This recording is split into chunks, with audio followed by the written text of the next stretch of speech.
क्या हाल है दोस्तों। सबसे पहले सबको जय श्री राम। तो आज बात करेंगे भाई दूसरे दिन की एजबेस्टन टेस्ट की, इंडिया वर्सेस इंग्लैंड की। तो दूसरा दिन अगर बात करें खत्म होते होते भाई इंडिया के नाम 100% हो गया है। अब इंडिया जीत की दहलीज पर पहुंच चुकी है एक तरीके से। अगर यहां से जीत नहीं पाई ना इंडिया, तो भाई कभी नहीं जीत पाएगी भाई। ये बहुत ही सुनहरा मौका है इंडिया के लिए। अगर कल की शुरुआत की मैच की बात करें तो शुभमन गिल और रविंद्र जडेजा और वॉशिंगटन सुंदर की इनिंग्स की बदौलत इंडिया ने 587 रन मार लिए थे पहले दिन। उसके बाद जब बैटिंग करने आए इंग्लैंड, तो भाई आकाशदीप ने 2 विकेट और मोहम्मद सिराज ने 1 विकेट के चलते 70 पर 3 आउट कर दिया था इंग्लैंड को। अब यहां से तो जीत पक्की ही पक्की है। अगर यहां से नहीं जीते तो फिर कहीं से भी नहीं जीते।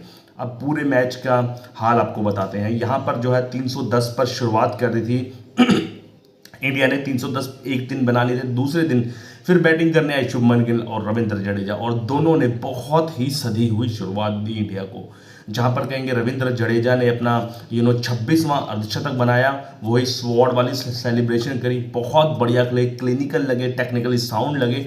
और दूसरी ओर जो है शुभमन गिल ने इतिहास रच दिया। वहां पर उन्होंने अपना पहला जो है दोहरा शतक बनाया। वनडे में 1-2 साल पहले बना चुके थे, लेकिन टेस्ट मैच में उनका पहला दोहरा शतक है। और उन्होंने इस दोहरे शतक के साथ अपना नाम सुनहरे पन्नों पर लिख दिया है, इतिहास रच दिया है। उन्होंने 269 यानी कि 269 रन की अहम पारी खेली। अगर उनका पूरा लेखा जोखा बताए तो 269 रन बनाए मात्र 387 गेंदों में, जिसमें 30 चौके और 1 छक्का शामिल था। और स्ट्राइक रेट की बात करें भाई, लगभग 70 की स्ट्राइक रेट से रन मारे। आप देखोगे ना, पहले दिन भाई 52 की स्ट्राइक रेट से रन मारे, लेकिन दूसरे दिन जब बैटिंग करने आए सब कुछ पूरा फुटबॉल की तरह देखने लग गई गेंद, तो शुभमन गिल ने स्ट्राइक रेट भी बढ़ाया और लगभग 70 की स्ट्राइक रेट से रन मारे। उन्होंने बहुत अहम पार्टनरशिप करी दोनों के बीच, रविंद्र जडेजा और वॉशिंगटन सुंदर। और यही खूबी रही भाई इस इनिंग्स की। उनकी मेन खूबी क्या रही, जो उनकी बैटिंग की चारों तरफ जो है इंडिया की बैटिंग चलती रही। आप देखोगे ना, छोटी छोटी उनकी पार्टनरशिप रही। पहली पार्टनरशिप 67 रन के साथ गिल के उस जायसवाल के साथ रही, फिर 47 रन छोटी सी पार्टनरशिप ऋषभ पंत के साथ रही।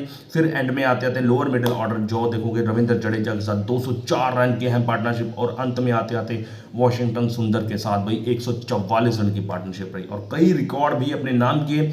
पहले भारतीय बन गए हैं जिन्होंने एजबेस्टन टेस्ट में 250 से ऊपर रन मारा हो। सबसे हाईएस्ट स्कोर बन गया उनका सेना कंट्री में, south Africa, England, New Zealand, Australia में सबसे ज़्यादा इंडिविजुअल स्कोर बन गया। उन्होंने गवास्कर और राहुल द्रविड़ को भी पीछे छोड़ दिया है यहाँ पर इंग्लैंड में इंडिविजुअल रन के मामले में, हाईएस्ट रन के मामले में। तो बहुत ही तगड़ा भाई परफॉर्मेंस लगी शुभमन गिल की, और बहुत क्लिनिकल लगे। और जो उनको दर्द था ना पहले टेस्ट मैच की हार का, जहाँ पर वो 147 रन बना गए थे उन्होंने, लेकिन वो जल्दी आउट हो गए थे, रैश आउट खेलते। तो उन्होंने एक प्रेस कॉन्फ्रेंस में भी बोला था कि अगर मैं वहाँ पर 50-60 रन और मार देता, टिक जाता, तो क्या पता ये मैच का रिजल्ट और होता लीड्स वाले टेस्ट मैच का। तो आज वहीं पर हुआ, बिल्कुल भी छोड़ा नहीं, बिल्कुल भी खराब शॉट नहीं मारे। जो अच्छी बॉल थी उसको छोड़ा, उसको रिस्पेक्ट दी और अपना रिकॉर्ड बनाया यहाँ पर, ऐतिहासिक रिकॉर्ड। अगर हम दूसरी और बात करें, रविंद्र जडेजा भी 87 रन बनाकर आउट हुए। बहुत अहम रोल था उनका, 204 रन की बहुत इंपॉर्टेंट पार्टनरशिप हुई। वहीं पर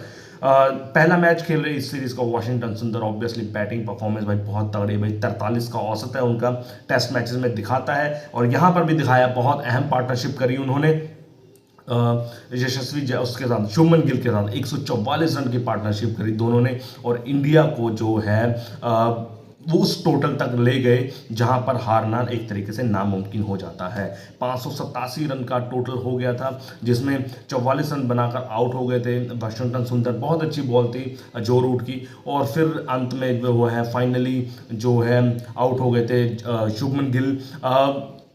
वो जो है ना, इंग्लैंड वाले हाथ जोड़ कर गए थे, यार आउट हो जाओ भाई, आप डिक्लेयर कर दो। पूरे उन्होंने अपने हथियार ही छोड़ दिए थे इंग्लैंड वाले में, और 587 रन पर आउट हो गए थे, ऑल आउट हो गई थी टीम इंडिया।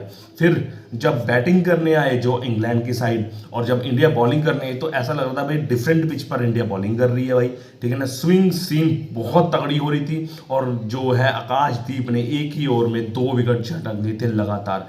पहले जैक क्रॉली को आउट किया, और फिर बेन डकेट को आउट करवाकर बिल्कुल बैकफुट पर धकेल दिया, बिल्कुल बैकफुट पर धकेल दिया इंग्लैंड को। फिर उसके बाद मोहम्मद सिराज ने आउट कर दिया भाई, ठीक है ना। एक और विकेट मोहम्मद सिराज ने आउट कर दिया, और ये तीनों विकेट भाई स्लिप में आए।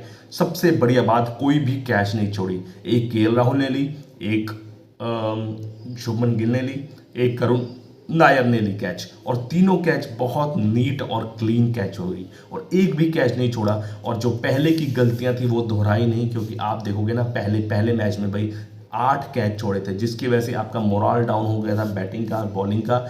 और वहां पर भी अच्छी बॉलिंग हो जाती, लेकिन वो मोराल डाउन की वजह से, कैच छोड़ने की वजह से मोराल डाउन हो गया था बॉलर का, और ऐसे हाल हो गए थे। लेकिन इस मैच में भाई तीनों कैच छोड़ी और 72 पर 3 आउट हो गए। अब यहाँ पर हैरी ब्रूक और जो रूट खड़े हैं। आज के दिन पहला घंटा बहुत इंपॉर्टेंट होगा, स्विंग और सीम तो 100% करेगा। यहाँ पर अगर 1-2 और विकेट ले लेते हैं तो क्या पता भाई आज ही दिन समेट दे, फॉलो ऑन भी ना करने दे, क्योंकि फॉलो ऑन के लिए अभी इंग्लैंड को 388 रन चाहिए।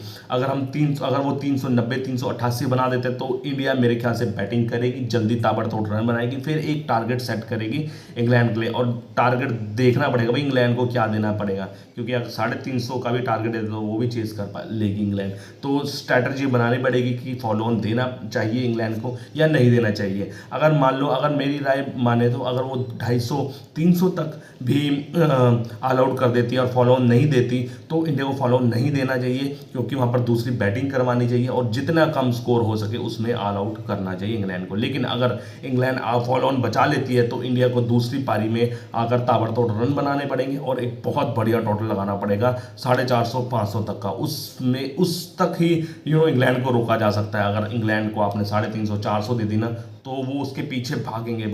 और उनके पास ऐसे प्लेयर हैं जो रिस्क लेना बिल्कुल भी इग्नोर नहीं करेंगे। वो हमेशा रिस्क लेंगे, जीत की तरफ भागेंगे, वो ड्रॉ की तरफ बिल्कुल भी नहीं भागेंगे। तो आज का दिन बहुत इंपॉर्टेंट है। दूसरा दिन शुभमन गिल के नाम रहा, बहुत रिकॉर्ड बनाए। वो रिकॉर्ड वाली वीडियो मैं अगले आपको पेश करूंगा भाई, कौन कौन से रिकॉर्ड तोड़े शुभमन गिल ने इंडिविजुअल, और बहुत मजा आया भाई शुभमन गिल की बैटिंग परफॉर्मेंस देखकर। क्योंकि इस सीरीज से पहले शुभमन गिल पर बहुत आंखें थी कि भाई परफॉर्मेंस उसकी टेस्ट क्रिकेट में बहुत बेकार रही है भाई, अभी तक 33-34 की एवरेज रही है। लेकिन इस इनिंग्स के बाद, इस सीरीज के बाद भाई उनकी एवरेज यहाँ से यहाँ तक चली जाएगी, और मज़ा आ जाएगा भाई उनकी बैटिंग देखकर, उनकी प्रोग्रेस देखकर। और कह सकते हैं कि भाई बहुत अच्छी रिप्लेसमेंट मिली है विराट कोहली की जगह शुभमन गिल की। तो ऐसे ही खबरें जानने के लिए मेरे चैनल को प्लीज़ लाइक शेयर सब्सक्राइब कीजिए। तब तक के लिए जय श्री राम, ओके बाय।